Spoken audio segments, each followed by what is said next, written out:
This right here is Admiral Isoroku Yamamoto. And during World War II, Admiral Yamamoto was the commander-in-chief of the entire Imperial Japanese Navy. However, prior to World War II, he actually lived in America, he traveled extensively throughout the States, and he even studied for 2 years over at Harvard University. And during the very height of the war, when the Japanese were actually considering a land invasion of America, well, Admiral Yamamoto was famously quoted as saying this: "You cannot invade mainland United States. There would be a rifle behind each blade of grass." Now, there's some debate about whether this quote really came from Admiral Yamamoto, but regardless, that sentiment has been shared among all of America's adversaries since the U.S. came into being as a country. In fact, according to a survey that was conducted in 2020, American civilians possess about 393 million guns. That is, we quite literally have more guns than we have people. And again, that statistic was from the year 2020. And since then, as you can see with this graph up on your screen, gun sales have gone parabolic. And so you can probably add several tens of millions to that number. Furthermore, in terms of the actual number of people, according to a 2021 National Firearms Survey that was conducted by Georgetown University, 32% of American adults say that they personally own a firearm. That means when you actually do the math, that's more than 81 million Americans that own guns. And then, of course, if you include the family members who live in the same household as a gun owner, that number jumps all the way up to 41% of all Americans. Meaning that from a certain perspective, America has quite literally the largest reserve civilian army in the entire world. Now, the overarching legal protection for Americans to own guns comes from the Second Amendment to the U.S. Constitution found within the Bill of Rights, which reads this, quote, "A well-regulated militia being necessary to the security of a free state, the right of the people to keep and bear arms shall not be infringed." Now, of course, that sounds very simple. The right of the people to keep and bear arms shall not be infringed. Seems like a simple and straightforward proposition. However, as you likely know, there are currently strong forces in this country pushing towards restricting gun ownership. At the federal level, we recently saw Joe Biden giving a midterm election campaign speech wherein he said that if Democrats pick up 2 seats in the Senate and retain control of the House, they will move to ban assault weapons. Take a listen. If we elect 2 more senators, we keep the House and Democrats, we're going to get a lot of unfinished business we're going to get done. Folks, look, we'll codify Roe v. Wade. We'll ban assault weapons. Then, going from the national stage down to the individual states, you have a similar situation playing out at the micro level as well. Because on the one hand, you have about 24 states which have declared themselves to be constitutional carry states, meaning that these states recognize the absolute right of their citizens to carry guns as per the Second Amendment. However, on the flip side, you have politicians, as well as political candidates, who are pushing to slowly ban the rights of citizens to keep and bear arms. And as a prominent example of that, in the state of New York, starting this month, starting in September, applicants for gun licenses must hand over several years' worth of their social media posts so that a government bureaucrat can determine whether this particular individual has good moral character. I'm sure that will never be misused. And so, in order to understand what's really happening behind the scenes in this whole gun debate, I sat down with Mr. Wes Verdell, the Texas director of an organization called Gun Owners of America, which describes itself as being the only no-compromise gun lobby in the country. And if their name sounds a bit familiar to you, that might be because they were the organization behind the recent Supreme Court decision, which actually struck down the state of New York's restriction on concealed carry permits. And during our discussion, Wes not only explained to me the, you can say, philosophical importance of gun ownership to a free republic, but also the more practical, hands-on, boots-on-the-ground ways that he's working to maintain this right for you, me, and future generations. Take a listen. In order to properly set the stage for the audience, can you give them an idea of what a GOA is? What is Gun Owners of America? We are the no-compromise gun lobby organization in the United States. We're the second largest gun organization right now, and our main priority is actually passing legislation that promotes Second Amendment. You know, when we look at the Second Amendment, that's actually written as a restriction on government, not a restriction on citizens. So we're trying to make sure that government cannot infringe on our rights. So maybe before we dive into some of the specifics of what you are working on the ground and the organization as a whole, can you talk maybe from a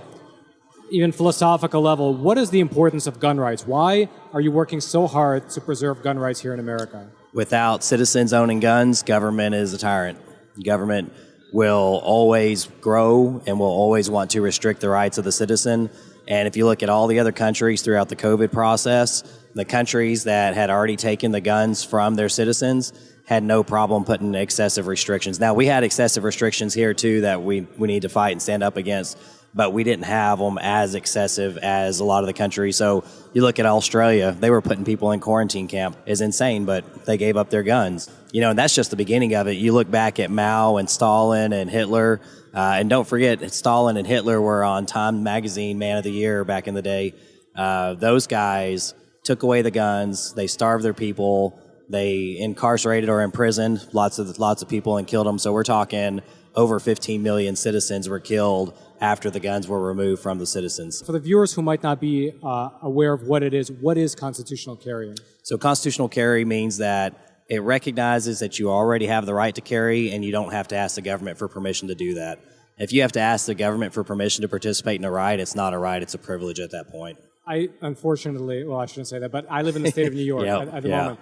And New York had very wild provisions in terms of who is allowed to carry a firearm or not. Yeah. I remember even before this Supreme Court case came through, I was looking at the provisions of how, whether you can get a concealed carry permit, and it was really elitist.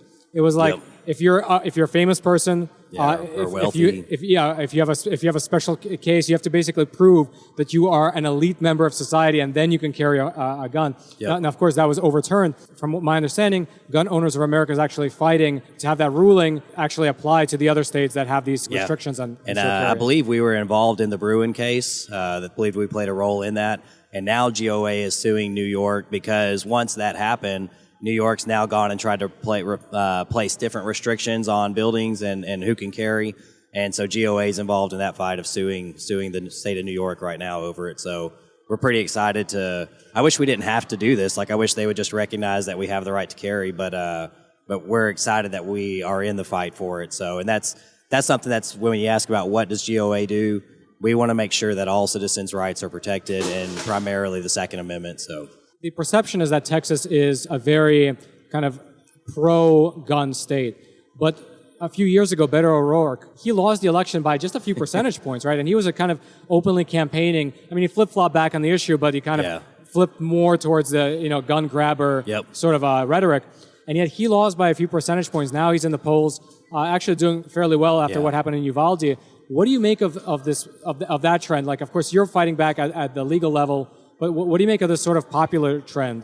It could be argued that we're losing the battle among the moderates, the suburban Republicans, because a lot of suburban folks don't have an AR-15. But those folks, never been around firearms. They're still Republican in some sense. But we have to get that message out to those people. Hey, when you don't have a firearm or you don't have the ability to own the firearm, your government, this nice, comfortable life we have right now, our government will make that end pretty quickly after that. So we have to make sure that we get all Republicans to understand it and even reach across. We're starting to see some far left people that are understanding the concept. After COVID happened, I think that woke a lot of people up on like, hey, government is not necessarily there to be our friend. So, we look at how many people are moving away from blue states into red states now, and I think that was kind of a wake-up call where people saw the difference in the types of government that they have. So, all right, just to pause here for a super quick moment, I wanted to mention that the sponsor of today's episode is a super cool company called Sekur. And they're a cool company for people that actually care about their privacy. Because listen, if you don't think that these giant tech conglomerates and all these different alphabet agencies within the US government are spying on your messages, well, then frankly, you are not paying enough attention to the news. However, all that can be in the past because with Sekur, they have awesome proprietary technology that has all your messages and all your emails actually go through Switzerland as they're making their way back and forth between you and your recipient. And so let's say you're here in America and the person you're messaging is over in Canada, Mexico, or anywhere else in the world. Well, it doesn't matter because all your messages are actually going through Switzerland back and forth from one to another, meaning that they are not subject to the Cloud Act and they are only subject to Swiss laws, which are some of the safest in the entire world. Their technology is awesome, it's proprietary, and they're a company that actually cares about your freedom. They care about getting the facts out, which is why they sponsor a company like ours, And best of all, they are offering a 25% off deal for our viewers, for the viewers of Facts Matter. So head on over to Sekur.com and use promo code Roman to get 25% off. And the rates are not even that expensive to start with. It's only $5 for the Messenger and $10 for the email and Messenger combo. And they even offer a 7-day free trial. So again, head on over to Sekur.com, use promo code Roman, save some money, and support an awesome sponsor.